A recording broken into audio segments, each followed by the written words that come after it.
Hello YouTube, Sam here from youtube.com/onlivegamer for the new Boston, and in this tutorial we're going to be talking about StreamReaders. Now, if you remember from the previous tutorials, we learned how to write text to a text file. Well, now we're going to be learning how to read text from a text file. So we'll go ahead and create a new project. We will select a Windows Forms application and we will call it Streams again. Go ahead and click OK. And looks like we'll have to do streams 1. Click OK and wait for that to load. Okay, so now that it has loaded, we'll go ahead and add a text box. We will make it multi-line, and then we'll make it read only. So read only is going to be equal to true. And then we'll add a button, and we will set the button name, or the text, we'll set the text to load file, and we'll set the name to button load. Okay, so now we'll just double click on load file, and this will open up our click event handler for it. Now, just like before, to use any type of stream, we're going to have to type imports the system.io namespace. So this gives us the classes that we can use to read and write to text files. Now, there are a bunch of other ways to read and write to text files, but this is just how we're learning it in these tutorials. So we're going to go ahead and declare a stream reader. So private file to load as new stream reader,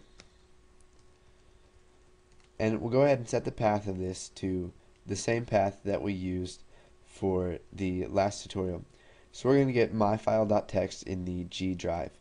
Now you can see that I have it right here, and we can edit that with Notepad++, and I have Hello YouTube, OnLiveGamer, and the new Boston in there. So we'll go ahead and close this out, and we'll go ahead and minimize that. So now that we have our stream reader and we have our location that we're going to load from, whenever they click load, what we're going to do is type file to load dot read, and you can see that we have read block, read line, or read to end. Read reads only one character. Read block reads a maximum of count characters from the current stream, so you can tell it to read a certain amount of characters. You can read one line, so it really reads until it hits an escape key or down to the next line, and it ends reading. And what we're going to use is read to end, so it's going to read everything inside of the file. So now that we've called read to end, what we're going to need to do is put all that text inside of our text box. So we'll type textbox1 dot text is going to be equal to whatever is in that file. So let's go ahead and run this. Hopefully we won't get any errors. And now when we click load file, we get Hello YouTube, OnLiveGamer, and the new Boston. So we can go ahead and close out of that, and let's open my file again and we can edit it. So we'll add Visual Basic .net and programming. So now that we've added some more stuff to our